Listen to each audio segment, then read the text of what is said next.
Olá! Hoje vamos falar de algumas coisas que foi colocado no vídeo anterior, inclusive as duas frases que eu coloquei aqui de título foram frases colocadas nos comentários do vídeo anterior. Essa de aqui só tem vítima, né? Ninguém em algum momento magoou alguém. O povinho hipócrita. Vamos entender o que é isso, por que as pessoas têm um foco, muito grande, um olhar muito forte, muito pesado pelas coisas que ela sofreu, que fizeram com ela, mas às vezes ela não tem tanta percepção do que talvez ela pudesse estar fazendo às outras pessoas, né? E a outra frase que colocaram que é hora de fazer luto das nossas expectativas perante o comportamento alheio, a pessoa que acredita que a gente só se magoa com os outros quando a gente tem uma expectativa muito grande, e aí a pessoa não corresponde, a gente também não pode controlar o comportamento dos outros e aí a gente se magoa. Vamos entender se é isso mesmo que acontece. Bom, você não precisa assistir o vídeo anterior para entender esse, nos comentários os assuntos se fecham em si, mas se você quiser assistir, no final você volta lá para o anterior, que tem umas coisas que eu considero que ficaram bem legais para a gente entender a mágoa. Por que as pessoas têm mágoa? Por que as pessoas mantêm a sua mágoa por muito tempo? E o que a gente pode fazer para lidar com elas, para trabalhar? Vamos falar sobre tudo isso, porque esse canal é para falar de psicologia, de comportamento. Cada vídeo é um assunto com o qual você pode contar com um psicólogo, por exemplo, levar uma terapia para se trabalhar, quem sabe mudar algumas coisas em você. Eu mesma não atendo, mas apresento meu site, tem uma equipe grande, link aqui ou pelo WhatsApp aqui, beijo, até dar espaço. WhatsApp bem prático de você pegar as informações de horário, valor, local de atendimento, todos esses detalhes. Então, vamos lá, vamos entender. E não esquecendo, deixa o like no vídeo, você que gosta desse canal, gosta desses assuntos, é uma forma de você tanto retribuir o meu trabalho, como de falar para o YouTube o assunto que você gosta, ele continua te entendendo o que ele pode te mostrar, tanto do meu canal como de outros. Então, vamos lá.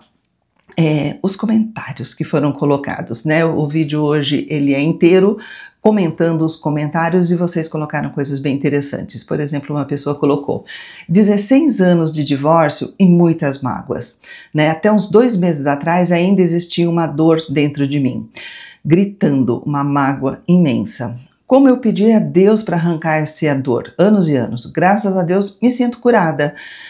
Eu não sei explicar como foi, mas quando vi o pai das minhas filhas, não senti um sentimento ruim de todos esses anos que carreguei. Era uma coisa leve. Me surpreendi comigo mesmo, sinceramente inexplicável. Hoje, sim, algumas semanas, consigo falar com ele sem o menor rancor, dor e ódio, me sinto tão bem, é muito bom. Eu achei legal esse relato, que para a gente perceber como é bom quando a gente supera, o que a gente ganha quando a gente deixa o passado no passado, deixa a mágoa para trás, quando a gente consegue entender que a gente pode contar com a gente mesmo. E interessante que ela não colocou, ela colocou uma intenção, quando ela fala assim, como eu pedi para Deus para arrancar essa dor. Então ela tinha uma vontade, ela tinha uma intenção. Quando a gente pede para alguém alguma coisa, também para Deus, a gente está colocando o nosso foco nisso que a gente quer. Então a gente fica mais atento às respostas que o mundo vai dando e vai aproveitando essas respostas. E aí de repente ela não sabe nem como nem porquê, ela superou, mas ela foi se trabalhando aos poucos e nem percebeu. E um belo dia ela falou, superei, né? Tô de boa. E talvez se você fizesse de uma forma mais dirigida, por exemplo, numa terapia, né, chegasse nesse resultado em menos tempo, talvez tivesse uma economia de sofrimento, talvez, né, mas conseguiu, você vê, também, sozinho também é possível, né, a gente também consegue se elaborar. Um profissional, para algumas coisas, ele é essencial, você realmente não tem como você se entender, se administrar, se trabalhar aí dentro de você, algumas coisas assim, mas algumas coisas as pessoas conseguem sozinha também, é muito legal. Tá, outra pessoa coloca, é bom perdoar o quão mais rápido possível. Sim, entendendo que perdão é aquilo que eu sempre falo, não é desconsiderar o que a pessoa fez, falar que tá tudo certo, que não teve problema, que agora vamos ser amigão. Não, perdoar não é isso. Perdoar é você conseguir deixar o passado para trás, você olhar o que você tem de bom agora, você não continuar carregando aquele peso do passado, você realmente entregar ele, isso é perdoar. A pessoa não precisa nem saber que você perdoou. Se a pessoa te pediu perdão e você fala, tá bom, Te perdoo? Ok, se não falar para ela, também não precisa, o perdão é teu, é dentro de você. Outra pessoa, sou órfã de mãe viva, ela nunca se preocupou comigo, cresci só e abandonada, fui aquela criança suja, imunda de rua, a negligência dói a alma. Sou servidora pública há 18 anos e ela não veio até hoje ver a neta que tem 10 anos e nunca perguntou se eu tô viva. Você é servidora pública há 18 anos, então além dessa bênção da filha, você teve uma conquista do emprego e parece que nada disso ela acompanhou. Ela criou um grupo de família e eu mandei para o arquivo. Claro, né? A preocupação dela sempre foi meus irmãos. Então, a gente pode não entender, mas talvez você seja o símbolo, a representação de alguma coisa que para ela é muito difícil olhar. E é tão complicado para ela que ela não conseguiu olhar para você. E aí acontece, né? E é interessante que do jeito que você coloca de uma forma objetiva, você faz uma descrição do que aconteceu e o que é muito bom você conseguir colocar dessa forma, de uma descrição com uma carga emocional, claro, mas dá para perceber que ela está administrada na forma que você coloca. Agora, você percebe como nada disso, como nada dessa postura dela, dessa negligência, diz respeito a você? Isso não aconteceu porque você não merecia cuidados, isso não foi você que fez alguma coisa. Não, nada disso diz respeito a você. Não foi você que causou, é alguma coisa dela, com ela mesma, e parece que você está entendendo e está deixando ela com os BO dela. Se ela quiser procurar ajuda, ok, né? Ela que se vire. E aí outra pessoa colocou, acho que fazer o luto das nossas expectativas diante do comportamento alheio é sempre uma forma de crescer e se libertar. Sim, achei lindo, fazer o luto das nossas expectativas perante o comportamento alheio. Quer dizer, porque o comportamento do outro é do outro, não é teu, você não tem como controlar, né? A mágoa, ao meu ver, é filha da frustração de não receber do outro aquilo que validamos. Sim, na maior parte das vezes, sim. Do que validamos ser o justo e o certo dentro do que esperamos receber. Nossa carência exacerbada leva para o ventre, ou seja, para dentro de si mesmo. Toma como pessoal uma resposta incompatível com o que esperamos, e aí é que o caldo entorna.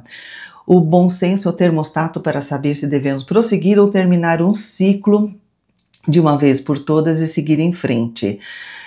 Sim, com uma ressalva. Nossa carência exacerbada, a gente tem que ver o momento que essa mágoa foi causada, que nem na situação da colega, que quando criança, aí você não tem termostato, aí você não... Porque você é criança, você precisa receber, precisa. Aí eu te convido a assistir um vídeo antigo que fala que adulto não precisa de amor, que teve um monte de hater, porque o que eu tô querendo dizer é que criança precisa de amor, adulto não precisa, nesse sentido que você está colocando. Um adulto sim, ele tem bom senso, que é o termostato para saber quando a gente deve prosseguir, quando a gente deve terminar ciclos, maravilha, isso é o adulto.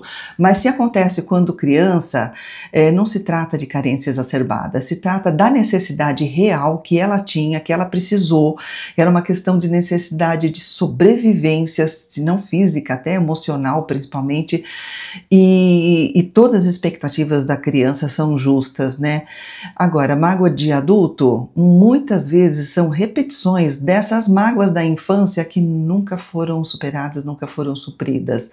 Então, muitas vezes o adulto que passa uma vida inteira magoado com tantas outras pessoas, essas mágoas muitas vezes são repetições daquela primeira mágoa que ainda está ali fervendo dentro dela e ela só não entende, ela percebe como coisas diferentes, como outros, não, mas aquela pessoa lá não tem nada a ver com a minha infância, não tem, mas emocionalmente você repete e vai passando para frente, é aquilo do título lá, que todo mundo é bonzinho, ninguém magoa ninguém.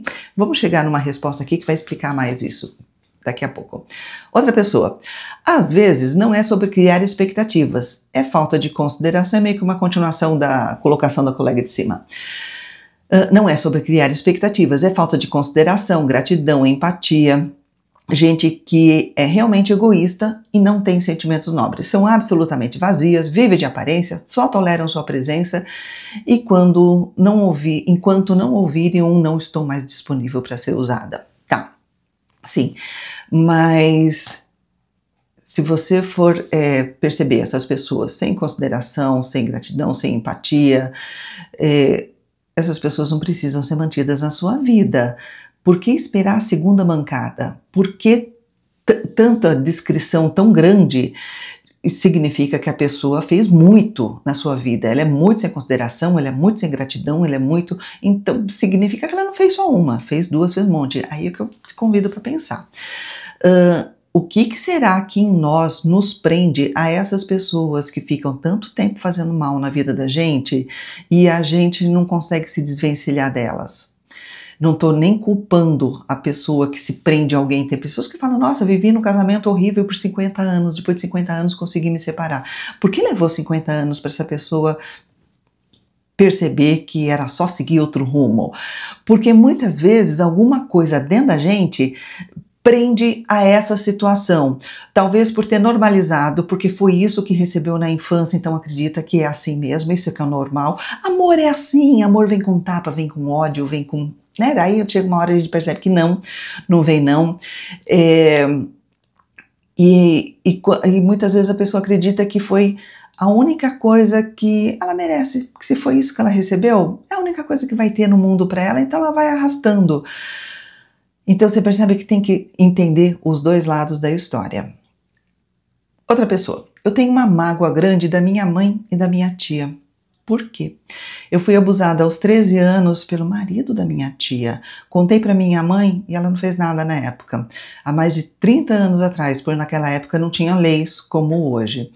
Ela não tomou nenhuma atitude, nem me acolheu. Tive que lidar sozinha com todo esse sentimento de vergonha, de tristeza, de vontade de sumir. Um parênteses. Trauma é isso. Trauma não é o que aconteceu com você. Você vê que ela fala que ela foi abusada pelo marido da tia, só que a mágoa dela é com relação à mãe e à tia, porque o trauma é como você sentiu, a falta de acolhimento, ela se sentiu desamparada, se sentiu magoada, se sentiu machucada, se sentiu... E principalmente, o pior de tudo isso foi ela ter pessoas na família que podiam, que deviam, que tinham obrigação de estar defendendo ela, acolhendo, fazendo alguma coisa por ela, e não fizeram. Por que essas pessoas não fizeram? Por que a mãe e a tia não fizeram? Porque a cabeça também é daquele jeito. Porque também se entende que, sei lá, é assim mesmo, homem é assim mesmo, isso mesmo acontece, ou tudo bem, daqui a pouco passa, ou aquela coisa que muitas vezes acontece. O que foi que você fez, que você provocou, você se ofereceu? Acontece esse tipo de acusação. Então, nossa, eu acho que um grande passo que essa criança deu foi de ter 13 anos, era uma adolescente, que essa adolescente fez, foi de ter contado para a mãe e para a tia. Foi muito bom ter contado, mesmo que não tenha recebido nada, mas você se sentiu que você podia falar, né? Você que tem muitas crianças e adolescentes que simplesmente não falam, ficam quietas, não entendem o que é aquilo, mistura um pouco, é atenção, o que é, vai entender muito tempo depois, né? Continuando o que ela escreve, sumi mesmo, saí da cidade sozinha e fui morar só. O resultado é que hoje eu vivo na defensiva, como você falou, Marisa. Todos me pedem alguma coisa, um favor, e eu acho que já querem abusar de mim, me fazer de boba. Sou estressada de natureza, faço sessão com a psicóloga, mas sinto que não tem me ajudado. Também vou no psiquiatra, sinto vontade de chorar quando lembro da situação. Eu acho que esse aqui é um belo exemplo de pessoas que são chatas, digamos assim, com os outros, porque ela coloca que ela é reativa com as pessoas, ela é estressada. Alguém pede um favor para ela e ela já acha que estão abusando dela. E isso é reação, isso é essa sensação dentro dela de que pessoas abusam e pessoas não estão nem aí para ela. E isso é tão forte dentro dela que ela vai se repetindo para as outras pessoas. Então, na verdade, essas pessoas não são chatas. Elas estão, né, não é como na frase do título, aqui só tem vítima, não tem ninguém que magoou ninguém, o povinho hipócrita, não é povinho hipócrita, são pessoas que estão procurando dentro delas o caminho do que aconteceu, ainda estão tentando entender o que aconteceu, estão lutando com seus fantasmas ainda. E se você ainda não foi ajudada na terapia, não desiste não, talvez falte só alguns passos. Você fala que você colocou com muita clareza toda a situação que aconteceu, como você se sente, até o que você espera da terapia, você tem muito claro. E isso é muito legal. Talvez você ainda não tenha feito o caminho de você se acolher agora, de você perceber que você tem uma criança dentro de você e você pode pegar essa criança no colo, você pode abraçar ela, você pode conversar com ela e falar assim, olha, tô aqui.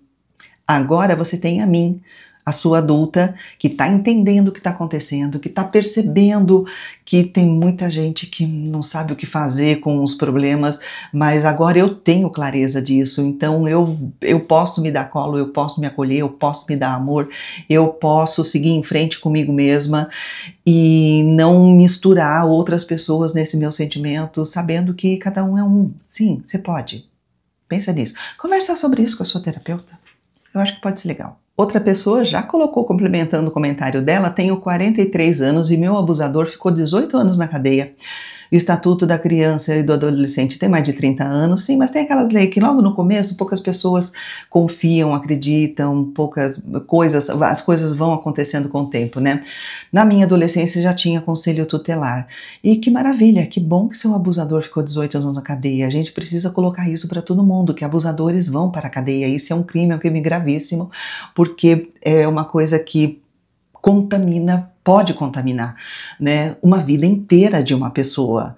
Então, e essa sensação de que, não, fizeram alguma coisa, olharam por mim, reconheceram o meu valor como ser humano nessa história, e que isso, nossa, né, já é muito terapêutico. Outra pessoa colocou, esse vídeo me ajuda bastante, tenho minhas restrições diante de algumas pessoas, eu prefiro esquecer mentalmente e vou tentando dia após dia. Alguma distância, como tenho algumas pessoas do passado que risquei da minha convivência. Esse vídeo foi bem legal para mim. Tá, e essa colocação de uma escrita de anos, eu venho acompanhando o que ela vem escrevendo e eu percebo bastante progresso. Foi uma colocação mais serena, mais entendendo o que acontece com ela mesma. A dificuldade do contato, da relação com outras pessoas, e isso é muito legal a gente percebendo, né, como é que as pessoas vão progredindo. Outra pessoa, tinha uma amiga bem reativa, fui dizer a ela que terapia era bom, pra quê? Ganhei uma inimiga. Ignorante, ela me afastei. Não sei, eu não chamaria ela de ignorante, eu chamaria ela de uma pessoa que está na defensiva, uma pessoa que ainda considera que falar de terapia é uma ofensa, é uma acusação. Se você fala que a pessoa precisa de terapia, então você está dizendo que eu estou errada. Desculpa, sinto muito. Quase que 100% da população se beneficiaria em olhar para dentro de si mesmo, de entender seus sentimentos, de regular algumas coisas aí que não estão legal. Só que as pessoas fazem de conta que está tudo certo, que é assim mesmo, né? Então, infelizmente, aquelas pessoas se ofendem com isso, mas eu acho que você plantou uma semente. Mesmo perdendo a amiga, eu já tive pacientes que eu perdi e não me senti nem um pouquinho culpada, porque de repente foi impactante o que ela estava descobrindo na terapia, o que ela estava percebendo, aí a pessoa, não, mas plantou uma semente, aquilo vai germinando, com o tempo a coisa vai funcionando. Outra pessoa, fiquei pensando que mágoas carrego, algumas eu mesma causei, obrigada pelas orientações. E falei, eu só penso sobre quem coloca esse tipo de coisa, que você está assim passos à frente, você está reconhecendo, né? Mesmo alguém falando aqui, todo mundo aqui é vítima, não, tem pessoas que percebem, eu causei algumas coisas nas outras pessoas também, e ela nem se justificou, eu causei porque eu tinha alguma coisa dentro de mim, porque provavelmente é isso, tá? A coisa vai sempre um rolo compressor rodando para frente e para cima das outras pessoas, e o peso é do que a pessoa está carregando, mas ela reconheceu, botou a mão na consciência e falou assim, algumas mágoas eu causei, e se você puder, se você quiser, se você perceber que tem clima para isso, de chegar nessas pessoas que você causou alguma mágoa e falar, olha, desculpa, né? Talvez tenha acontecido por isso, por aquilo, eu sei que não foi legal, eu gostaria que você soubesse que não tem nada a ver com você, era uma coisa minha, pode ser muito legal.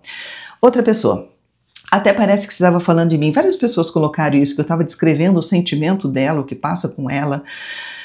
A pessoa que me magoou mudou minha vida, né? E me mudou também. Não tenho ninguém que eu possa confiar, não tenho vontade de fazer terapia, mas vou fazer os exercícios. Eu coloquei algumas sugestões de exercícios.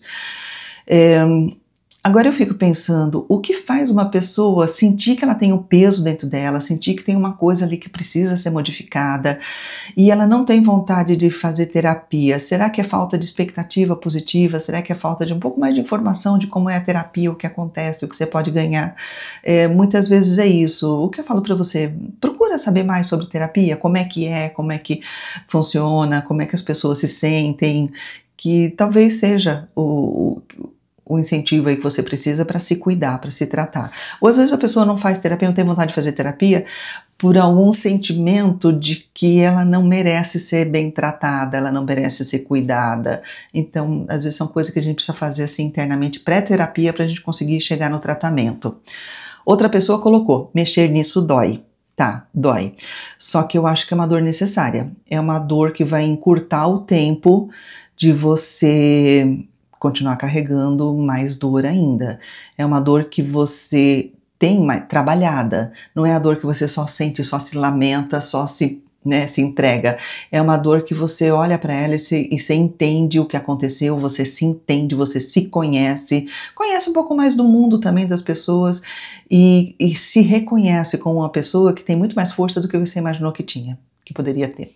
E uma pessoa coloca assim, imaginar dando um safanão na pessoa que me magoou, como se ele tivesse 7 anos, é crime? KKK.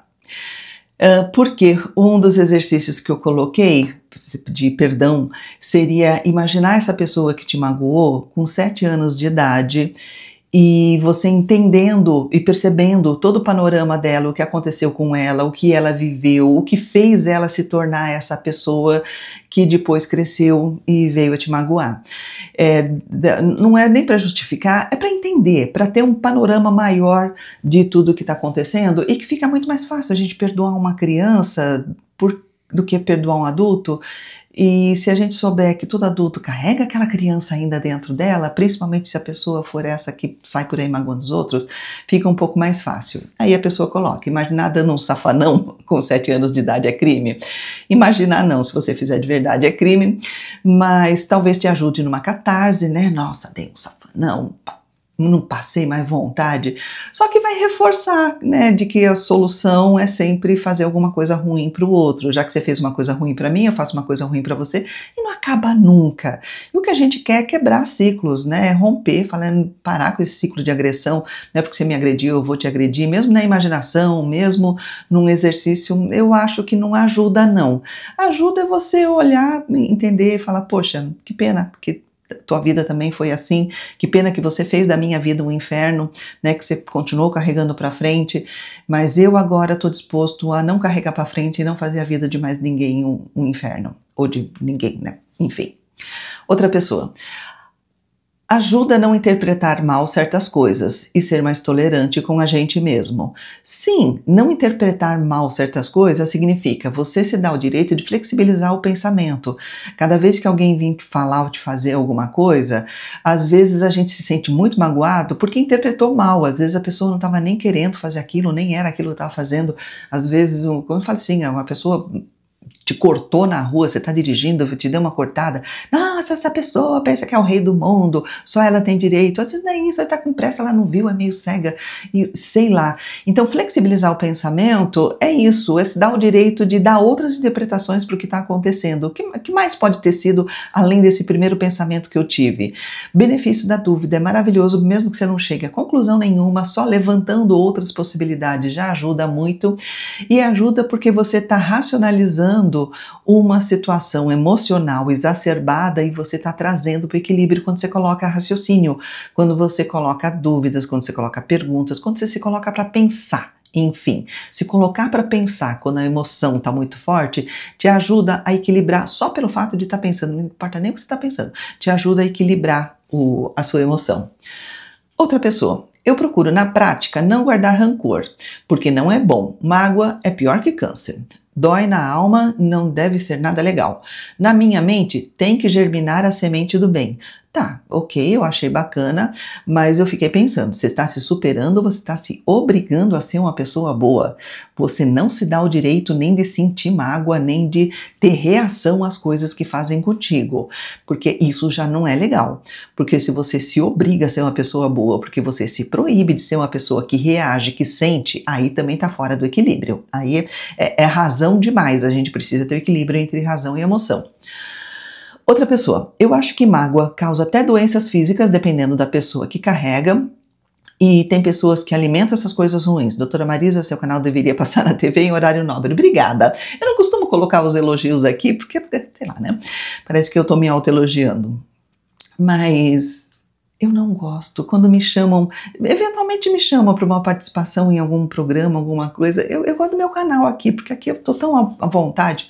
Enfim, o que eu tenho para falar para você é de que mágoa causa doença física. Sim, porque corpo e mente estão interligados. Você baixa a sua resistência, diminui suas defesas quando seu emocional não tá ligado, não tá legal. E é tudo uma coisa só, você não separa corpo aqui, mente aqui.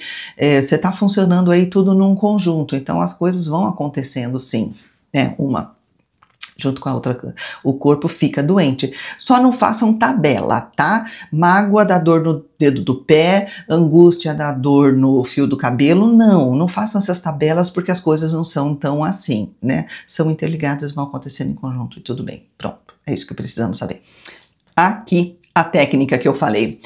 Resolvi desenvolver uma técnica porque a mágoa estava me consumindo. Comprei maços de vela e cada dia eu acendia uma vela para a pessoa que me magoou e dizia para ela que quando a vela acabasse, ela não teria mais importância na minha vida.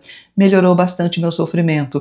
E eu achei legal porque eu acredito sim em rituais. Rituais ajudam a concretizar essa elaboração interna. Você está elaborando de que esse corte do seu passado, tá deixando o passado para trás, ela não ia ter mais importância. A vela acabou, você não vai ter mais importância. Aí você tá vendo a vela acabar. Chegou lá, você falou, pronto, agora você não tem mais importância. Você tá concretizando a elaboração interna. E aí um inscrito colocou para ela. Boa noite, minha amiga, uma técnica interessante junto ao fator psicológico. Realmente nossa mente consegue interpretar esta situação a ponto de se transformar em verdade. Até porque não enxergamos com os olhos, mas sim com a mente. Muito bom esse depoimento. Ele deu, em outras palavras, mais ou menos isso, né? Transformar em verdade, que a gente não enxerga somente com esses olhos aqui, enxerga a mente. E aí a pessoa que colocou o depoimento respondeu para ele, né? Obrigada, que tentei enganar o cérebro. E aí eu falo, você não tentou enganar o cérebro, não, porque o cérebro não é uma outra coisa que está separada de você, então você não se enganou, né? Você tentou concretizar o seu sentimento e deu certo, e funcionou, e você se livrou, te ajudou. Maravilha! Você pode fazer o que for, você pode colocar uma ampulheta de areia a hora que a areia cair, a pessoa não vai ter mais importância na sua vida. Você pode fazer qualquer coisa, qualquer ritual que você criar, pode ser legal, se for uma coisa sentida, bacana por você. Outra pessoa, tentando relembrar as situações que me causaram mágoa, somente após anos e anos percebi que não posso mudar o que os outros me fizeram, já que sou responsável apenas pelas minhas atitudes. Eu falo sempre isso. Os outros vão continuar sendo como eles devem ser até que percebam a sua necessidade de mudar. Sendo assim, perdi um longo tempo da minha vida ocupando espaço na minha mente com situações que já ocorreram. A melhor decisão é seguir em frente, tomar distância, cuidar das minhas emoções, é minha tarefa, somente eu posso fazer isso. Você deixou o passado no passado, você conseguiu fazer esse corte, você conseguiu perceber que você pode se cuidar. Nossa, isso é tão importante. Até quando a gente vai fazer terapia, que a gente tem uma pessoa ali nos acompanhando, ela tá cuidando da gente, mas ela tá ensinando a gente a se cuidar. A ideia da terapia é a mesma ideia da mãe. A mãe, ela precisa entender que ela tem que fazer tudo para um dia se tornar desnecessária. E o terapeuta também, ele tem que saber que ele tem que conduzir toda a situação para ele se tornar desnecessário o quanto antes, que a pessoa seguir e falar, ufa, agora tô comigo e tô bem. Outra pessoa, dá para superar uma crise existencial sozinho? Crise de identidade? Se sim, pode nos mostrar o caminho? Nossa senhora, as pessoas me pedem coisas assim tão legais. Eu gostaria de ter essa resposta. Não sei como te ensinar uma crise de identidade sozinha, mas a minha pergunta em outro sentido dentro do que você está falando, é as entrelinhas da sua pergunta. Por que você quer estar sozinho com as suas dores? Por que você quer eliminar a possibilidade de ter pessoas? É falta de confiança nas pessoas? É falta de credibilidade que pessoas podem te ajudar? É vontade muito grande assim de ser independente? Será que o que te causou algumas coisas foram pessoas? Então não é legal a gente voltar a acreditar em pessoas e colocar pessoas na vida da gente?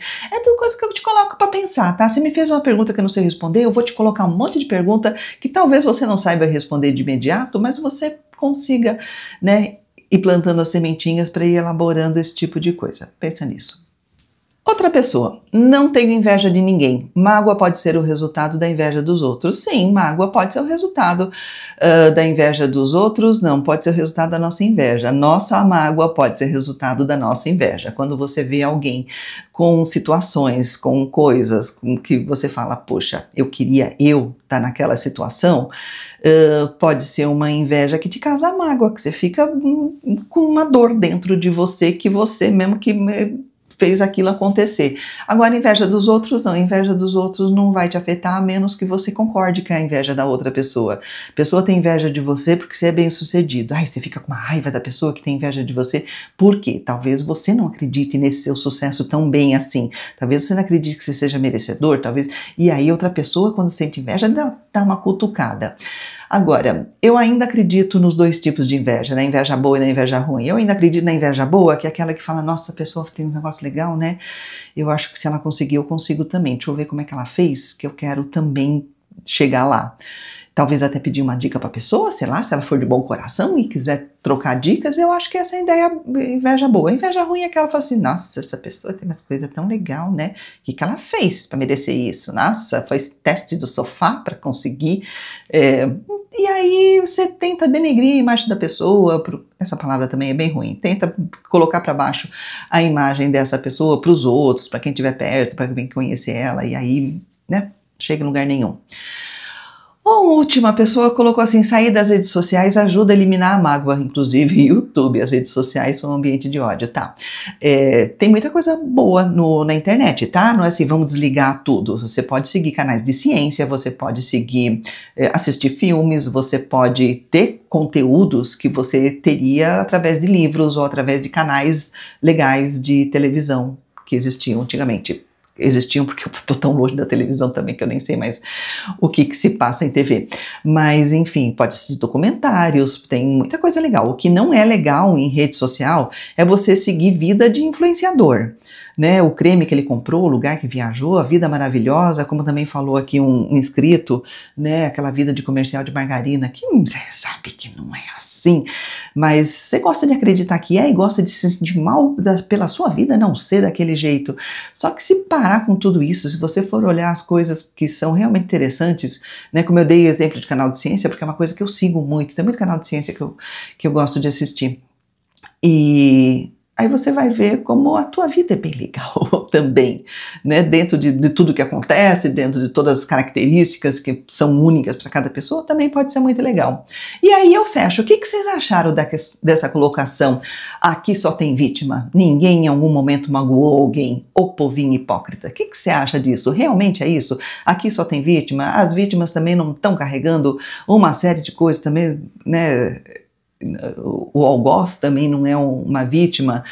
E por que é tão difícil a gente perceber que está magoando alguém? Porque a gente é muito cego quando faz alguma coisa. Você ainda considera que se alguém reclama contigo, é muito fácil a pessoa querer se defender. Não, eu não fiz coisa ruim, eu não fiz mal para você, porque é difícil de olhar para si mesmo e falar, poxa, dei mancada. Requer força triplicada para você chegar nesse ponto e falar assim, poxa vida, você tá certo, realmente isso que eu fiz não foi legal para você. Requer E é tão engraçado que uma vez eu tava quer ver, coisa leve, coisa bem simples. Eu estava num shopping procurando uma saída para a rua, e shopping não tem saída para a rua, né? Você entra por estacionamentos e enfim, mas eu precisava de sair a pé. E estava meio perdida, e estava saindo por um caminho ali que me parecia que tinha uma luz, que tinha uma saída, aí veio o segurança e falou assim, não, você não pode andar por aqui não. Eu falei, moço, estou procurando a saída. É por ali, você tem que passar por aqui. Eu falei, obrigada, estou indo lá. Ele achou que eu estava sendo irônica. Ele falou assim, a gente não pode agir desse jeito não. Eu falei, meu Deus, ele não acreditou que eu estava agradecendo, porque realmente eu estava perdida. Quer dizer, o fato de eu reconhecer, ó, tô errada, tô indo por um caminho aqui que não vai me levar para lugar nenhum, você me ensinou um caminho certo, né, obrigada, estou grata. Ele não acreditou, foi tão interessante. Eu passei o resto da tarde pensando nisso, né, como as pessoas têm essa dificuldade porque não é comum a pessoa pegar e falar, pô, você tá certo, tô fazendo errado aqui, você me mostrou o certo, legal, tô indo pro certo. Essa coisa boba que é um caminho, né, tem nada de muito emocional nessa história aí, é uma coisa bem prática, mas ainda assim, essa dificuldade, essa resistência das pessoas de aceitar o outro quando reconhece o erro. Não, você não está reconhecendo o erro não, porque ninguém reconhece erro. Então, eu não acredito que você esteja reconhecendo o seu erro. E isso é muito interessante a gente observar nas pessoas. E o que você achou disso tudo? Coloca aqui seu comentário também. Me coloca também que outros títulos de vídeo seriam interessantes, coisas que você gostaria de saber, de ouvir um pouquinho mais. Obrigada por me assistir. Não esquece de deixar seu like nesse vídeo.